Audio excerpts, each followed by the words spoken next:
नमस्कार। आकाशवाणी जयपुर अजमेर से प्रस्तुत हैं प्रादेशिक समाचार।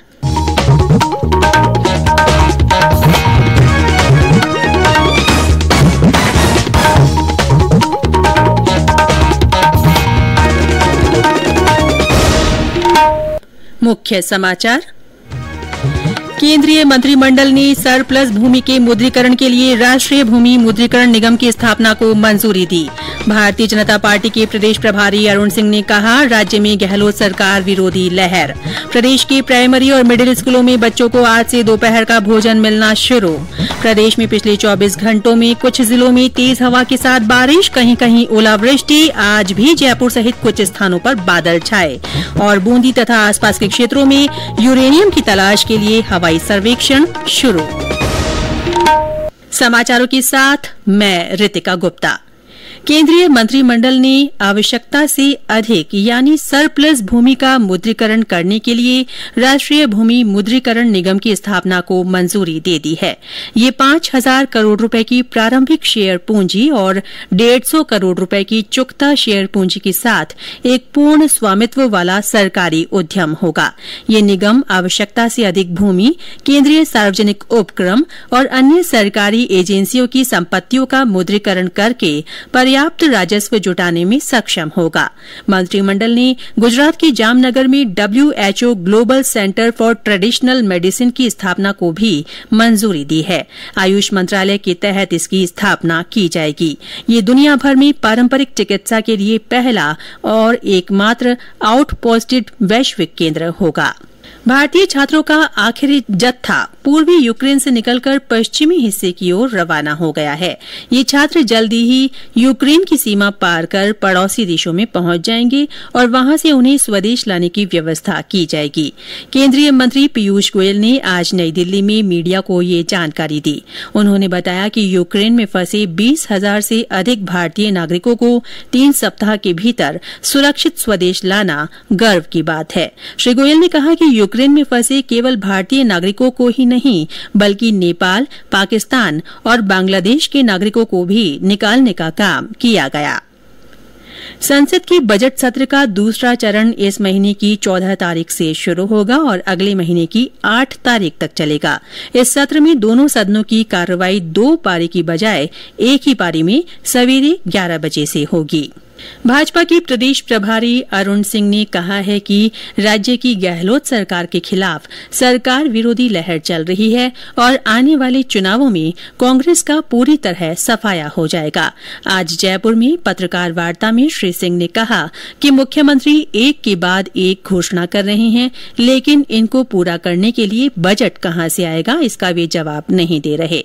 उन्होंने कहा कि पूर्व के बजटों में हुई घोषणाओं पर अब तक काम शुरू नहीं हो पाया है।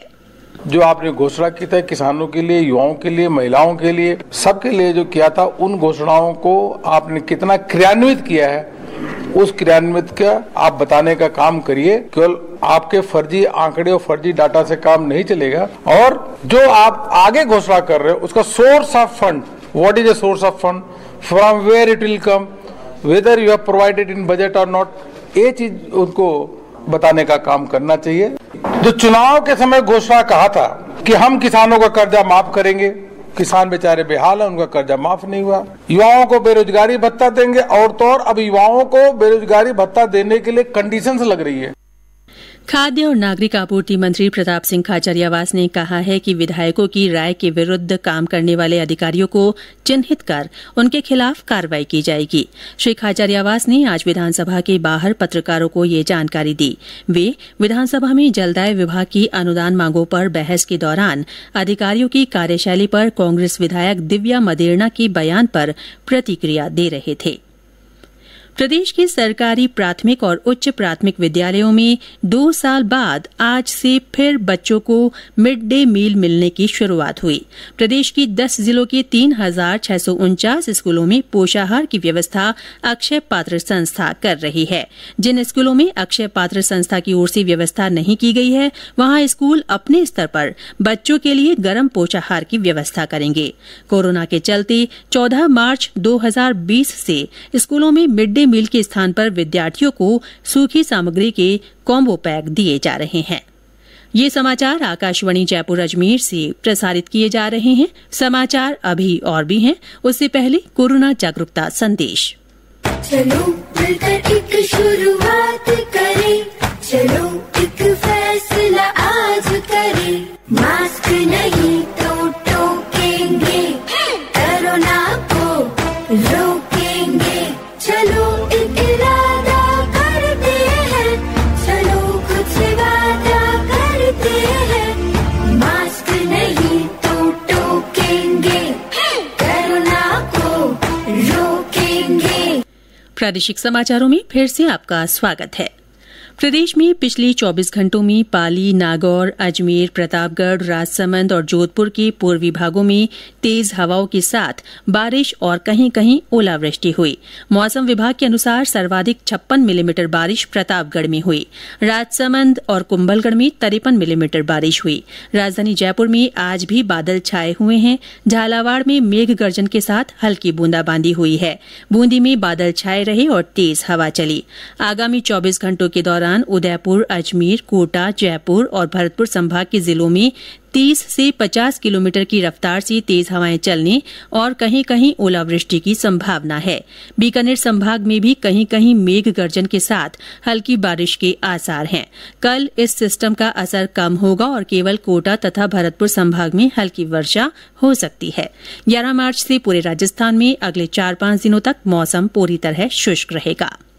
परमाणु ऊर्जा विभाग की ओर से बूंदी और आसपास के क्षेत्रों में यूरेनियम की संभावना तलाशने के लिए हेलीकॉप्टर से सर्वे किया जा रहा है। आज पहले दिन परमाणु खनिज अन्वेषण एवं अनुसंधान निदेशालय की टीम ने उंदालिया की डूंगरी, मांगली नदी, मीरा साहब की पहाड़ी और झर महादेव में हवाई सर्वेक्षण शुरू किया। सर्वे का कार्य पूरा होने के बाद ही इन क्षेत्रों में यूरेनियम की स्थिति का पता चल सकेगा। करौली जिला विधिक सेवा प्राधिकरण की सचिव और अपर जिला एवं सेशन न्यायाधीश बीना गुप्ता ने आज जिला कारागृह का निरीक्षण किया। उन्होंने बंदियों से बातचीत कर उनकी समस्याओं की जानकारी ली। श्रीमती गुप्ता ने कैदियों के अधिकारों और निःशुल्क विधिक सहायता की जानकारी दी। श्रीमती गुप्ता ने जिला अस्पताल में निर्भया योजना के अधीन संचालित सखी वन स्टॉप सेंटर का निरीक्षण भी किया। अलवर में जिला विधिक सेवा प्राधिकरण की सचिव मीना अवस्थी ने कारागृह और किशोर गृह का आकस्मिक निरीक्षण किया। सवाईमाधोपुर के मैनपुरा में क्षेत्रीय लोक संपर्क ब्यूरो की ओर से नया भारत, संकल्पित भारत, सशक्त भारत मल्टीमीडिया प्रदर्शनी आज से शुरू हुई। इसका उद्घाटन सांसद जसकौर मीणा ने किया। इस अवसर पर उन्होंने कहा कि केंद्र सरकार की ओर से गरीबों, किसानों और आमजन के कल्याण के लिए विभिन्न योजनाएं चलाई जा रही हैं। 3 दिवसीय प्रदर्शनी का आयोजन आजादी का अमृत महोत्सव के तहत किया जा रहा है। केंद्र की विभिन्न योजनाओं का प्रदर्शनी के माध्यम से प्रचार प्रसार किया जा रहा है। राजस्थान माध्यमिक शिक्षा बोर्ड की 10वीं और 12वीं कक्षा की परीक्षाओं के लिए 15 मार्च को एडमिट कार्ड जारी होंगे। 12वीं बोर्ड की परीक्षाएं 24 मार्च और 10वीं की परीक्षाएं 31 मार्च से शुरू होंगी। बोर्ड सचिव मेघना चौधरी ने बताया कि वर्ष 2022 की वरिष्ठ उपाध्याय परीक्षा के प्रवेश पत्र और माध्यमिक प्रवेशिका व्यावसायिक परीक्षा के प्रवेश पत्र भी 15 मार्च को बोर्ड की वेबसाइट पर अपलोड किए जाएंगे। इन प्रवेश पत्रों को संबंधित शाला प्रधान, अग्रेषण अधिकारी आईडी पासवर्ड से डाउनलोड कर सकेंगे और संबंधित परीक्षार्थियों को वितरित करेंगे। चूरू में आयोजित मैराथन दौड़ में करीब 3000 से अधिक महिलाएं शामिल हुई। खेल मंत्री ने झंडी दिखाकर मैराथन दौड़ को रवाना किया। दौड़ में पहला स्थान पर रही महिला को खेल मंत्री अशोक चांदना ने स्कूटी देकर सम्मानित किया। उन्होंने स्टेडियम में जिम लगाने के लिए 50 लाख रुपए देने की घोषणा भी की। और अंत में मुख्य समाचार एक बार फिर। केंद्रीय मंत्रिमंडल ने सरप्लस भूमि के मुद्रीकरण के लिए राष्ट्रीय भूमि मुद्रीकरण निगम की स्थापना को मंजूरी दी। भारतीय जनता पार्टी के प्रदेश प्रभारी अरुण सिंह ने कहा कि राज्य में गहलोत सरकार विरोधी लहर है। प्रदेश के प्राइमरी और मिडिल स्कूलों में बच्चों को आज से दोपहर का भोजन फिर मिलना शुरू हो गया है। प्रदेश में पिछले 24 घंटों में कुछ जिलों में तेज हवा के साथ बारिश और ओलावृष्टि हुई। आज भी जयपुर सहित कुछ स्थानों पर बादल छाए रहे और बूंदी और आसपास के क्षेत्रों में यूरेनियम की तलाश के लिए हवाई सर्वेक्षण शुरू हुआ। इसी के साथ प्रादेशिक समाचार बुलेटिन समाप्त हुआ। नमस्कार।